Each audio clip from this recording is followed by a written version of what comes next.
Harapan saya bank sampah menjadi bagian dari budaya kita.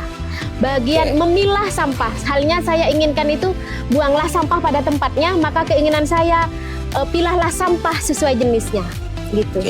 Itu aja. Betul. Aku loh tidak ahli daur ulang awalnya. Tapi sekarang jangan ditanya, jadi, aku ahli daur ulang sekarang. Jadi begini pemirsa. Ilmu itu bisa dipelajari. Betul. Contohnya Mbak Yani ini. Assalamualaikum warahmatullahi wabarakatuh. Saya Muniri, Direktur Konsensus Firdaun yang saat ini bertugas menjadi host untuk mewawancarai Supiani yang biasa saya panggil Yani. Ini teman lama saya yang sekarang aktif membangun bisnisnya bank sampah. Nah, silakan Mbak Yani memperkenalkan diri. Kayaknya tadi sudah diperkenalkan ya. Ya sebutannya memang Yani, di mana-mana dikenal dengan Yani, dengan background bank sampah dan kegiatan persampahannya sehari-hari. Mungkin seperti itu aja deh. Nah, begini Yan, saya panggil Yani karena saya gak biasa manggil Mbak Yani. Karena saya secara umur Mbak Yani ini kemungkinan lebih tua saya. Bisa. Saya mau tanya tentang sekitar bank sampah. Kira-kira apa yang membuat Mbak Yani tertarik menekuni bank sampah ini? Ya kalau dari awalnya bukan ketertarikan tapi konsep kebutuhan.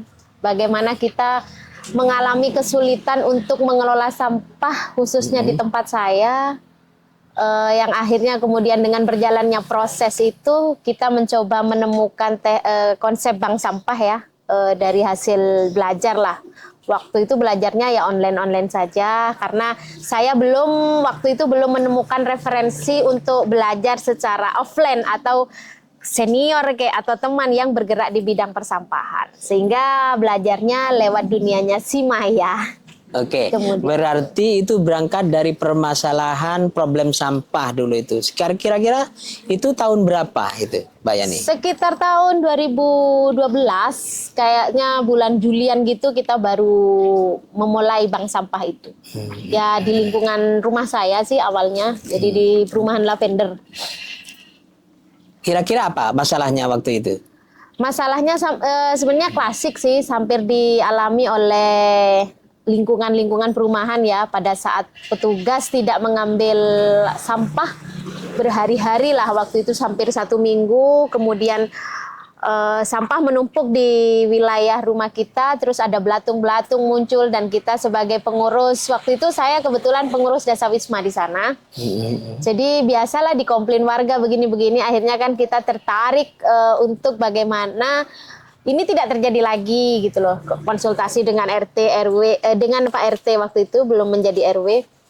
Tapi tidak menemukan solusi, akhirnya kita mencoba mencari solusi yang lain tentang persampahan. Terutama awalnya ketika tidak diangkut saja gitu. Jadi pikir awal kita itu masalah kita di organik ya awalnya. Ya namanya aku memang belum tahu sama sekali. Aku belajar kemana-mana tidak ada referensi dan akhirnya yaitu dari hasilnya googling menemukan waktu itu lagi booming-boomingnya bank sampah Gemah Ripah Lojinawi sama bank sampah Malang. Jogja sama Malang berarti iya. Ya. Jadi saya mengadopsi itu, jadi memberanikan diri, tapi namanya awalnya bukan coba-coba, nekat. Akhirnya harga sampah yang kita beli kan ya namanya cuma dari googling ya. Harga sampah menyesuaikan dengan harga mereka. Dijualnya di sini ternyata lebih rendah dan kemudian salah jenisnya. Akhirnya ya minus sih kondisinya begitu. Ya, jadi itu yang merupakan cikal bakal gitu ya, yang memantik Yani untuk menekuni bank sampah. Ini menarik pemirsa. Ini belajar dari dunia online. Dari Google beliaunya ini menekuni bank sampah ini. Nah, kira-kira setelah bank sampah ini berjalan, apa tantangan terbesar dari ini? Pada awalnya tantangan saya adalah karena saya tidak paham tentang sampah dan jenisnya serta harganya. Terus ini mau dijual kemana? Saya awalnya nggak paham. Jadi, tapi beriring waktu ada saja yang memberi petunjuk gitu ya. Termasuk juga sebenarnya dari DLH waktu itu masih Pak siapa ya? Pak Hasan, kemudian berlanjut sama Pak siapa aku lupa dah. Itu ada Pak Kabid namanya Pak Hariaji ya. Itu yang dia konsen banget gitu ya mengembangkan komunitas ini. Jadi kita dibawa studi banding ke Bank Sampah Malang. Nah akhirnya di situ saya baru ketemu dengan orangnya langsung. Kita banyak belajar di situ. Kemudian juga ada kegiatan-kegiatan dari dinas yang saling bersinergi, yaitu dengan adanya program Kelurahan Berseri yang diadakan oleh Jawa Timur gitu. Kemudian Adipura itu bersinergi sehingga ini kemudian memicu orang lain juga memikirkan tentang sampah. Nah, disitulah saya masuk. Oke. Berarti kalau dari apa yang disampaikan oleh Yani tadi itu, ini ada support dari pemerintah dalam hal ini adalah pihak DLH. Yang mensupport kegiatan-kegiatan Supiani dan kawan-kawan gitu ya. Nah setelah ini berjalan ya, ini kemudian terbentuklah Bank Sampah itu, kira-kira kendala apa gitu yang dihadapi Supiani gitu? Ya satu kendalanya, kalau kendalanya itu pengetahuan sih sebenarnya, pengetahuan tentang kita bagaimana tentang memilah sampah, kemudian ini mau dijual kemana gitu loh. Karena kalau kita cuma menampung, maunya kita kan semua sampah ditampung, tapi ketika ini tidak bernilai jual, kadang bernilai jual tapi dibuangnya kemana, akhirnya tidak tahu, nilai jualnya juga akhirnya rendah gitu. Kemudian di daur ulang, saya sudah mencoba juga belajar bagaimana mendaur ulang itu menjadi bahan kerajinan lah, lebih ke situ gitu loh. Kalau sebenarnya kan konsep bank sampah ini juga salah satu bagian dari daur ulang. Namun ada yang dikerjakan sendiri, ada yang diteruskan ke pabrik gitu. Nah, dari yang saya buat kerajinan-kerajinan itu bisa gitu loh. Jadi sampai kita bisa membuat kerajinan dari bahan sampah. Namun lagi-lagi kita kesulitan di bidang pemasaran gitu loh. Kalau yang waktu itu saya sering memberikan ketika saya punya ilmu baru tentang mendaur ulang bentuk kerajinan, saya tularkan ke sekolah yang adiwiyata, kemudian ke ibu-ibu dasawisma atau PKK di beberapa kelurahan gitu, atau bahkan di kecamatan lain atau di pondok pesantren itu sering saya tularkan. Namun ketika menghadapi persoalan ini mau dipasarkan kemana, nah itu yang susah. Karena kalau dari dinas kita sudah pernah diberikan stand di pameran kalau lagi hari jadi Bangkalan itu. Namun akhirnya saya berpikir ternyata orang membeli produk daur ulang bukan karena mereka suka, tapi karena hanya dituntut anaknya yang harus mengumpulkan produk daur ulang, kemudian ada kegiatan-kegiatan daur ulang. Ada tugas dari sekolah. Iya gitu betul. Ya. Dan yang lebih miris bagi saya adalah mereka kadang tidak mau beli, tapi hanya meminjam. Nah itu yang seakan-akan kok produk daur ulang nggak ada harganya gitu. Padahal membuatnya susah, kemudian butuh waktu dan butuh ketelatenan. Cuma dipinjam sudah selesai dan mereka tidak ada ketertarikan. Yang saya tangkap tadi dari Yani ini ada kesulitan dalam hal pemasaran, baik yang bank sampahnya, terus kemudian yang produk daur ulangnya, itu kesulitan di pemasaran. Nah, kira-kira Yani sendiri ini punya strategi nggak agar pemasaran ini bisa lebih semarak gitu? Dan itu tentunya akan lebih menguntungkan kepada bank sampahnya Yani. Gimana, Yan? Iya, alhamdulillah namanya tantangan itu selalu ada. Tetapi yakinlah di balik tantangan itu pasti ada solusi. Saya selalu yakin itu. Dan saya diajari oleh para pengepul yang ada di Kabupaten Bangkalan. Mereka tidak menganggap saya sebagai musuh, tapi bermitra dengan mereka gitu, sehingga ada beberapa yang mungkin kasihan ke saya, mungkin karena background perempuan ya.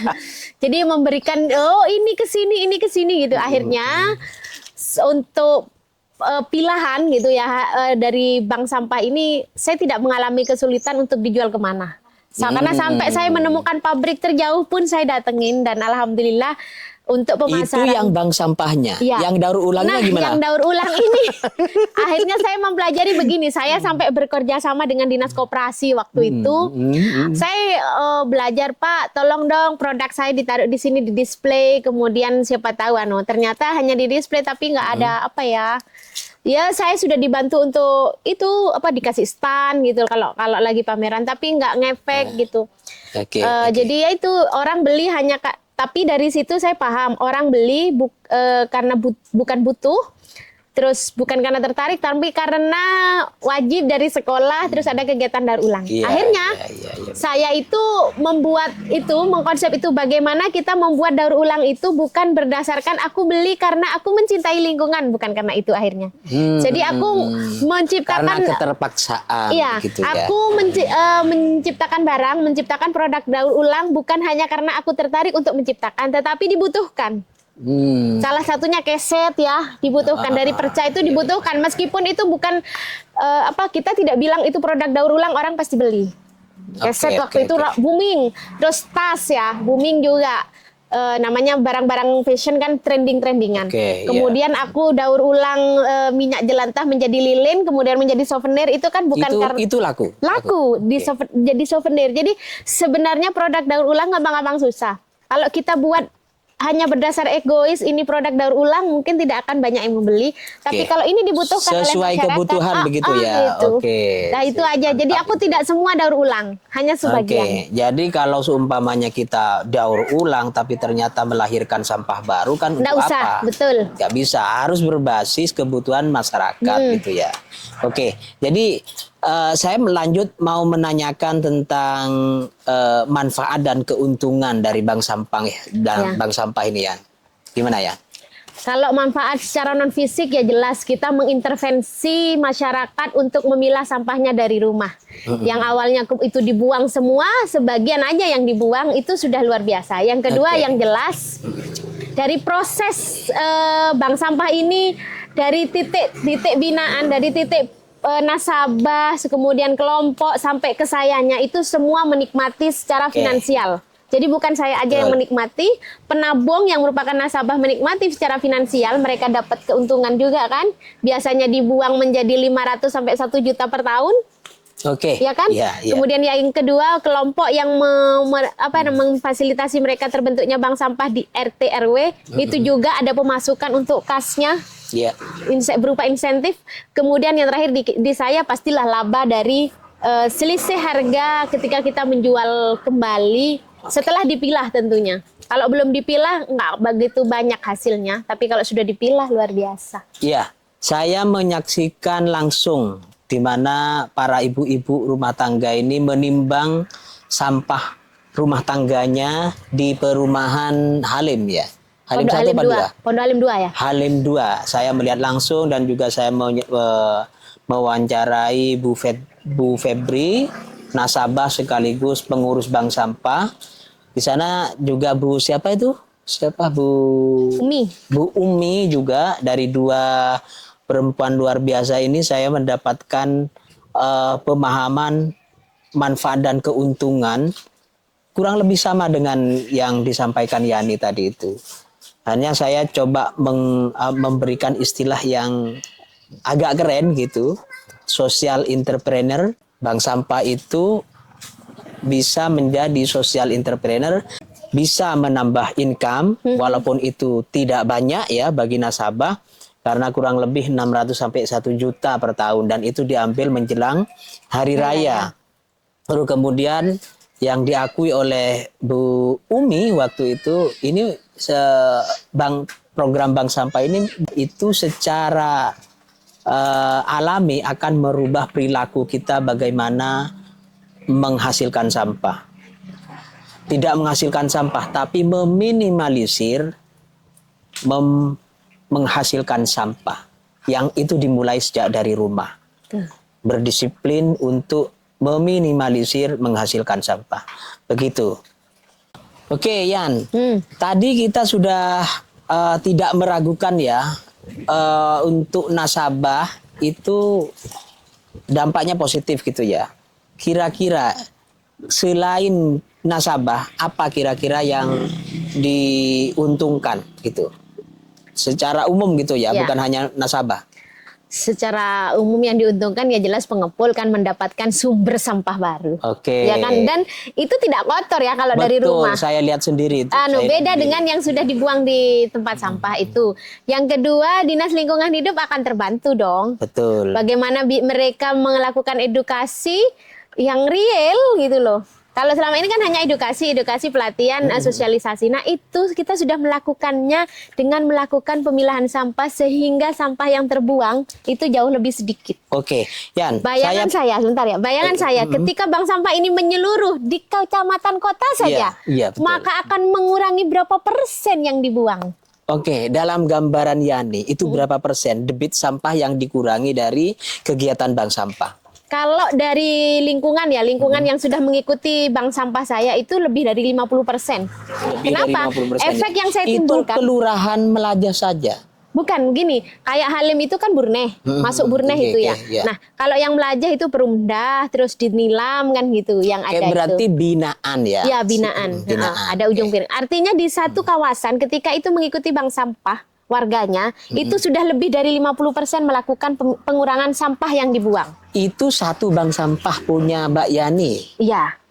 Ini kira-kira ada berapa itu bank sampah di Bangkalan itu? Saat ini yang ada punya saya aja. Oh, punya Mbak Yani saja. Iya. Itu sekitar 50% terkurangi sampah ini. Di kawasan, kalau ngomong sebangkalan tidak 50%. Mas. Oke, ya, satu kawasan ketika di ada bank bawah. sampah, di situ pasti mengurangi 50%. Oke. Dan lagi ketika ada bank sampah, saya anjurkan mereka pasti akan mikir organiknya dikemanakan. Pasti mikir begitu. Iya, iya. Saya anjurkan, saya kasih komposter. Komposter itu dikasih di Dinas Lingkungan Hidup dulu. Jadi saya salurkan ke sana. Jadi ada yang mau menggunakan komposter itu sehingga lebih mengurangi lagi kan akhirnya Gitu ya. Jadi kerjasama sebenarnya. Kalau saya dikasih komposter saya kasihkan gitu kan, nggak buat apa ditumpuk di saya kan, nggak termanfaatkan. Jadi saya kasihkan. Ada bahkan kalau yang mereka tidak mendapatkan jatah komposter, mereka malah buat sendiri. Saya ajarin gitu. Itu ada pelatihan tambahan berarti ya? Ada selalu. Itu dalam bentuk kegiatan apa RT yang RW. Oke. PKK biasanya mereka butuh ini, mereka ya kalau itu menjadi nasabah saya berikan apa yang mereka butuhkan, pelatihan tentang itu. Nah, strateginya gimana Yan untuk merekrut anggota bank sampah itu? Nasabahnya gitu ya maksudnya. Bagaimana strateginya? Ya kita kerjasama dengan PKK atau pengajian-pengajian yang ada di lingkungan perumahan atau kampung gitu ya. Sosialisasi di situ, ketika ada tertarikan langsung kita bentukkan pengurus, minimal kan 2 orang pengurus di lokasi ya. Jadi sehingga sistem berjalan gitu loh. Meskipun saya jalan-jalan tapi bank sampah tetap jalan. Itu kerja sistem akhirnya ya. Ya, kerja sistem. Oke. Yan tadi sampean menjelaskan tentang bank sampah itu ya. Sekarang saya coba tanya perbandingannya efektivitas bank sampah dengan rumah daur ulang di Pangeranan itu, terus di TPS 3R. Gimana perbandingannya itu? Mana yang lebih efektif menurut Mbak Yani? Kalau aku dibilang harus memilih mana yang paling efektif, terus terang tidak bisa membedakan mana efektif. Tetapi ketiga program itu wajibnya adalah saling bersinergi. Kenapa? Itu sama-sama saling membutuhkan. Yang pertama, konsep bank sampah adalah memilah dari rumah. Warga dipaksa memilah karena iming-iming adalah uang. Ada uang di balik sampah. Yang kedua, program TPS 3R itu bagaimana sampah yang ada di tiap rumah itu kemudian dipilah kembali sehingga menyisakan hanya residu. Nah, residu itu yang kemudian masuk ke rumah daur ulang. Betul. Ya, RDU, ruang daur ulang atau itu. Bagaimana RDU itu diselesaikan di situ.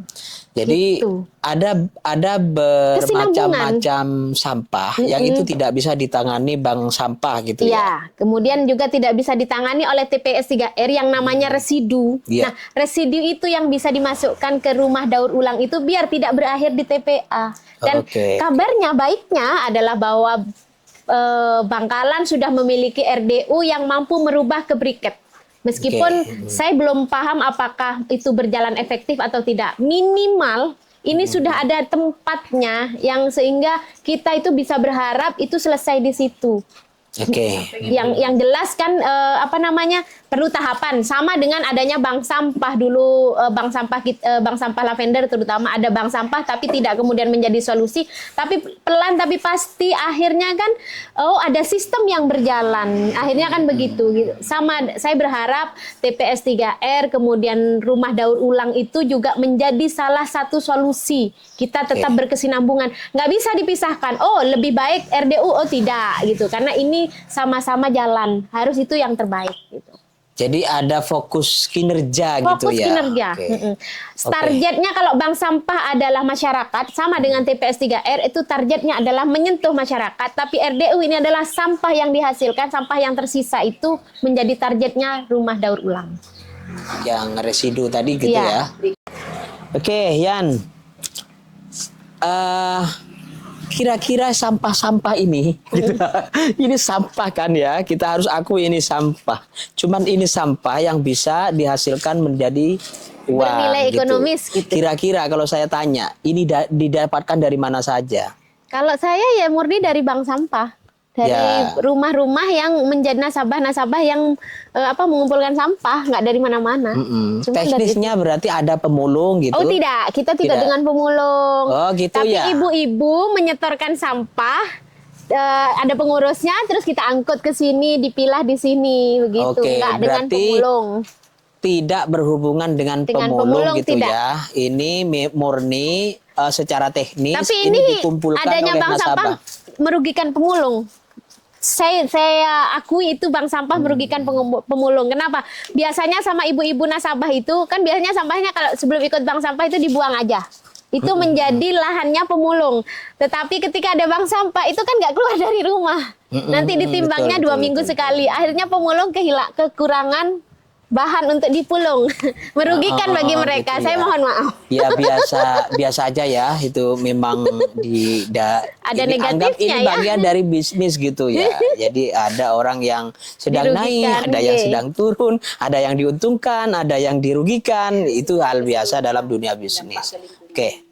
Tapi yang perlu kita pahami itu dampak ke lingkungan yang saya sebutkan tadi di awal itu social entrepreneur benar-benar terjadi dalam kegiatan bank sampah ini. Terus ya kenapa mereka senang ketika itu tidak dianu pemulung? Karena pemulung biasanya kan hanya ambil yang mahal-mahal terus dieker-eker lagi sampahnya, dianu lagi, tumpah lagi kan gitu. Kebanyakan mereka kan gitu. Yang kedua, selain manfaat finansial, itu manfaat yang lain adalah ketika kita berikan konsep pemilahan sampah, akhirnya ada sampah organik yang dihasilkan dari rumah itu. Akhirnya mereka mikir, akhirnya tertarik untuk melakukan penanaman. Akhirnya dulu sempat bekerja sama dengan adanya program ketahanan pangan ya, itu sampai diberikan, jadi di beberapa bank sampah binaan saya itu diberikan yang namanya itu greenhouse gitu. Karena mereka tertarik akhirnya untuk ada di jiwa-jiwa untuk terhadap lingkungan itu, menanam pohon dan lain sebagainya itu tumbuh gitu. Efek yang lain itu. Berarti rekrutmen nasabah ini membuat kegiatan gitu dengan PKK dan lain-lain, kelompok masyarakat yang lain gitu tertarik menanam di tempatnya sendiri. Jadi awalnya di rumahnya nggak ada tanaman cabai atau sayur-sayur, mereka akhirnya tertarik gitu loh. Menanam di polybag gitu. Polybag. Ya ilmu itu ya sebenarnya saya kan tidak paham ya sama dengan ilmu sampah. Nah, tapi ketika nasabah saya itu pengen ilmu ini, aku carikan gitu. Sampai aku belajar ke Dinas Ketahanan Pangan, ke Dinas Pertanian gitu. Aku belajar, termasuk aku belajar ya dengan LH, aku belajar dengan UMKM waktu itu, aku belajar tentang pemasaran. Apa yang dibutuhkan oleh nasabah dan kelangsungan hidup bank sampahku, aku belajar lagi gitu. Sesuai permintaan berarti. Iya betul. Aku loh tidak ahli daur ulang awalnya. Tapi sekarang jangan ditanya. Aku ahli daur ulang sekarang. Jadi begini pemirsa. Ilmu itu bisa dipelajari. Betul. Contohnya Mbak Yani ini. Awalnya tentang bank sampah aja dia berangkat dari nol. Hanya bermodal belajar nekat gitu ya. Di Google caranya bagaimana. Terus kemudian dia jalani. Jadi menurut saya kalau mau melakukan sesuatu hal besar, maka yang perlu dipikirkan itu konsep umumnya, yang selanjutnya melangkahlah. Betul. Saya kira begitu. Dan konsisten. Mungkin penutupnya apa ya untuk Yani, untuk para pemirsa terkait bank sampah ini? Harapan saya bank sampah itu bukan menjadi sebuah kebutuhan kita ketika melakukan kegiatan-kegiatan hanya seremonial, kemudian ada penilaian-penilaian lingkungan, tetapi harapan saya bank sampah menjadi bagian dari budaya kita. Bagian memilah sampah. Halnya saya inginkan itu buanglah sampah pada tempatnya, maka keinginan saya pilahlah sampah sesuai jenisnya. Gitu. Itu aja sih keinginan saya. Jadi bukan hanya sekedar formalitas untuk kegiatan tertentu, tapi menjadi gaya hidup kita untuk semua orang. Catat itu pemirsa. Gaya hidup kita yang ramah lingkungan. Mbak Yani, terima kasih banyak atas kesediaannya untuk saya wawancarai, dan saya juga izin untuk menjadikan ini bagian dari podcast di Konsensus Biru Daun. Dari saya, wassalamualaikum warahmatullahi wabarakatuh. Waalaikumsalam warahmatullahi wabarakatuh.